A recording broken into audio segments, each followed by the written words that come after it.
I want to thank you for your patience this morning. I'm last. I'm gonna bounce to a couple of different topics. So if it's confusing, it's only because of the question. Yeah. So we're going to start with visas and schools.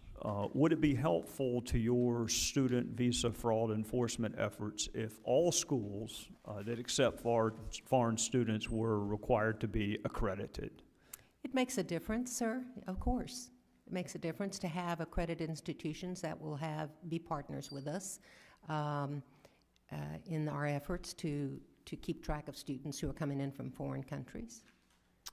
How much of an issue has it been, or have you seen these kind of visa mills where you bring students here with no expectation that they actually pursue an education? Well, we had a tremendous case announced that I was there at the press conference with my counterpart, with my former colleague, Paul Fishman, the U.S. Attorney in New Jersey, where we brought down a university that was just an academic mill.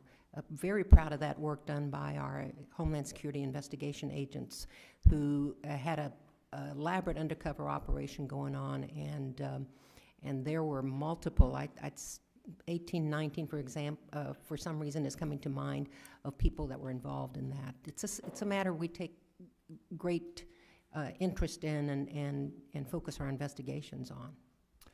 Well, I'm going to ask you about two reports, and then you can tell me whether the reporting is accurate, and if so, if there's an explanation what that may be. There's a report that you have asked for less money for alien detention and less money for fugitive operations. Is it true that your request was for less money, and if so, why? My request? Yes, ma'am. I think the Department of Homeland Security submits a broad request for all agencies. Obviously, they consult with all of us.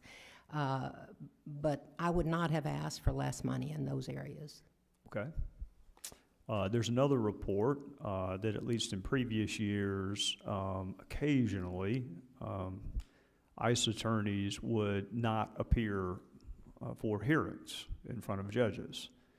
And that probably strikes you and I as being unusual, that the government attorney would not be there. Have you heard that? Was it a practice? Is it still a practice?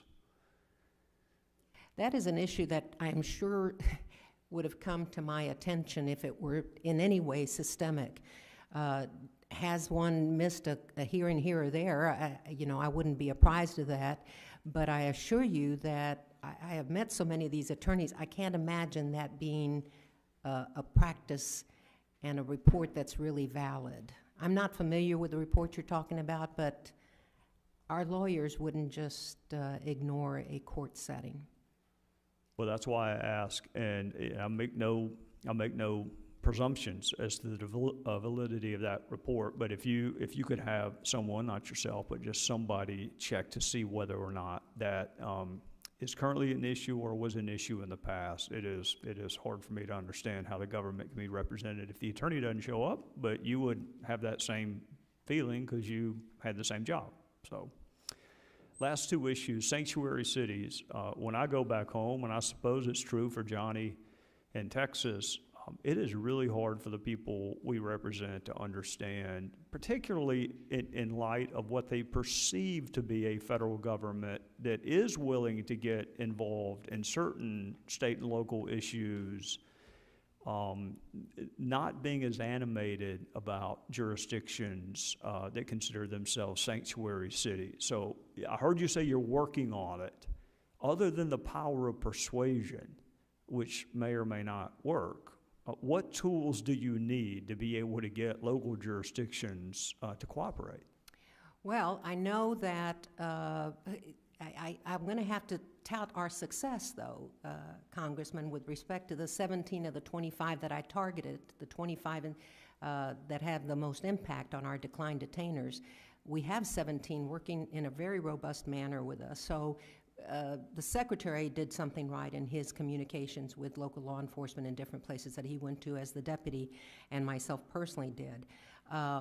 But I believe our message is getting through. I think that's an indication of our message getting through, that there are real problems not the least of which is the safety of our officers who are going out there to make apprehensions because we couldn't get the cooperation of a local jail to turn over folks. But we continue in our work. I think there's some communities that I'm just not sure we're ever going to get to the point we need to get to, but we're going to keep trying, all of us. I have that specific instruction from the Secretary. All right, last question. Zavadas. There are not that many things on Capitol Hill that are bipartisan, but dealing with the decision in Zavadas would be one of them. I've had a number of my friends on the other side of the aisle have constituents impacted by that Supreme Court decision. What can we do, or what can you and I and you and Congress do together? It is impossible to explain to constituents why in some instances countries who benefit from foreign aid from us will not accept their foreign nationals back. It is just hard to explain that. So what do we need to do to get the State Department more fully engaged so it's not you and me answering the question, because it's really up to them? So what can Congress do about Zavadas? Okay, well, I see two different issues here. One is the work with these countries that are not taking their people back, and the other one is the decision that compels us to release people. Sir, I've read that decision. I don't know if you have. It is very legal in nature, but the bottom line there is the constitutional concerns of holding somebody indefinitely when there is little chance that we're going to be able to return them to their countries.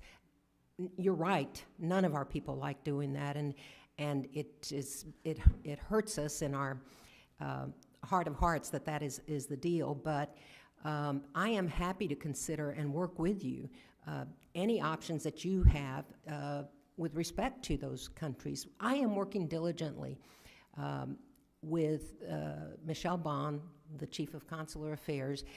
She has really taken a personal interest and made a commitment to me that we're going to take a look at each one of these countries and do what we can. The world is a complicated place, as you know, and I would not put myself in the shoes of the Department of State to know all the ramifications of a sanctions decision, for example, against a country with whom our relationship is complex, to say the least. And I don't know all those ramifications. All I know is that I have a difficult problem to deal with, and she is working with me at Department of State to try to get to a better place than we are today. Well, with the indulgence of my friend from California, because this is a bipartisan issue, Congresswoman Lofgren and I have discussed it. Congressman Courtney has an issue. Congressman Welch on the other side of the aisle. What is the dominant explanation given from countries who will not accept their nationals? But what is their excuse for not doing so? Quite frankly, in many instances, there is no explanation. Some of the factors are instability of a country. I mean, what do we do with Syrians? You know, returning them to their country. That country is in the throes of terrible turmoil. So often it's instability. It's a claim that our proof of citizenship is not sufficient, even though we believe it is. It's the lack of records and the lack of records kept by certain governments, that they just don't value record keeping the way we do, and so establishing citizenship becomes a problem. It's a varied picture of things that are brought up to us as to why they will not accept their people back.